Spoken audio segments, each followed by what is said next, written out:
মধ্যরাতে গ্রামের মাঠে হঠাৎ এক ডাক।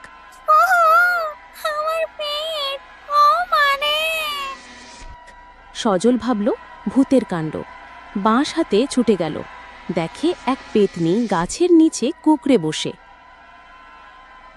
তুই পেতনি, তুই কাঁদছিস কেন? চিনি ভাত খেয়ে পেট গরম, ভূতের হাসপাতালে জায়গা নেই। হজমই যদি করতে না পারিস তাহলে খাবি কেন?